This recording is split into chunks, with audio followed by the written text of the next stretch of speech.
Hey friends, this is Tara with Wellness with Tara. I hope you are doing well today. Anyway, today we are going to talk about what is one reason why the goals you set or the habits you try to instill don't last the long haul. Now there's a list of reasons why this may be, but I want to talk about one today. I want to keep it simple.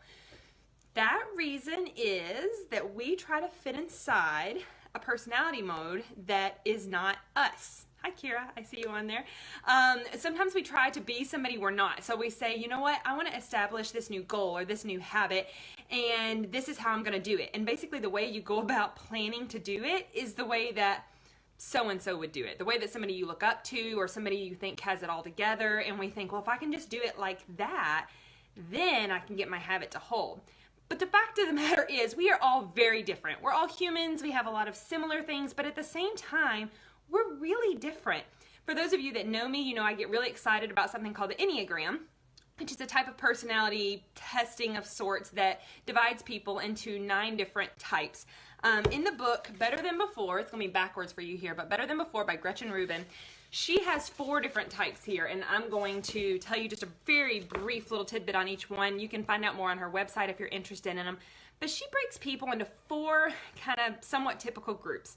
One group of people is the upholders.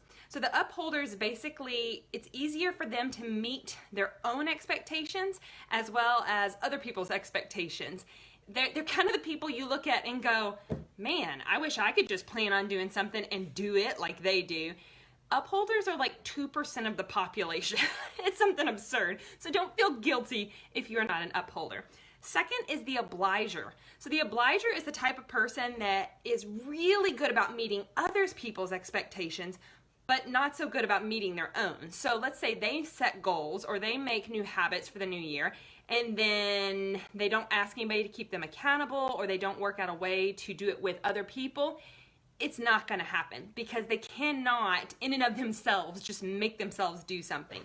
An obliger does really well if they've got the accountability of someone else, or even the friend of somebody else coming alongside them doing it. If you're familiar with the Enneagram, this is like your typical 2, sometimes a 7, not always, sometimes a 7. A few other numbers in there, but that's what comes to mind. A 6 would probably be often an obliger. You have the questioner. The questioner often will resist outer expectations, but keep their own. So the questioner is the person that wants to know why about everything. If you tell me I have to take this medicine, why? If you tell me that I should be exercising, why? They have to really understand the reason and agree with it. They don't just have to understand it, they have to agree with it. And then they're pretty solid. They're pretty ready to go because inner-wise, they can keep their own expectations as long as they understand the point. This is a typical Enneagram 5. They're really good about doing this. An 8 would probably be really good about this as well. And lastly, you have the rebel. So the rebel resists all expectations. Expectations from the outside and expectations on the inside. They don't want any of it. They want to kind of be more of the fly by the seat of your pants. This is very typical of many 7s I know on the Enneagram. They tend to be rebels, not all, but many.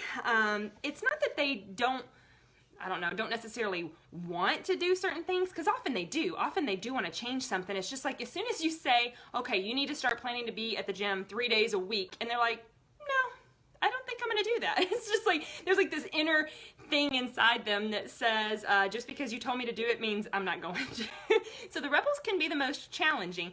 Now, with that being said, when a rebel decides to do something and they don't really necessarily go by being convinced like the questioner or having friends do it, it's just kind of on a whim. They decide they're going to do something. They'll usually follow through just because they decide they want to go do it, unless something more exciting comes up or some other way for them to rebel. So they've got a little trickier spear to work with here. Anyway, the whole point of this video is that we're all different, okay? And so when it comes to habits, the way you set up and establish habits is going to look very different from someone else, pending which of these 4 tendencies you may fall under, what your Enneagram type may be, or even if you want to nix all the personality tests out there and just think through how you are very different from your spouse or your friend or your sister or whoever it may be, and you'll realize there really are these tidbits that are just very different. And so that's kind of the first step to being successful in your habits, is to know your personality, where your expectations come from. And by the way, Gretchen Rubin argues that most people are either questioners or obligers. And she said there's fewer of the upholders than anything, and then the rebel. So if you find yourself in one of these categories, I would love to hear what you are. If you know, Gretchen Rubin does have a quiz on her website. I think it's GretchenRubin.com. She has a quiz where you can find out what your tendency, she calls them the 4 tendency, that you can find that out. But anyway, I'd love to hear what you are. I am mostly an upholder, but I also tend into the obliger questioner here and there. But I would probably fall under the upholder the majority of the time, so I'm one of the weird ones. So that's it for today. I want to keep these short, so have a wonderful day, and we'll chat again soon.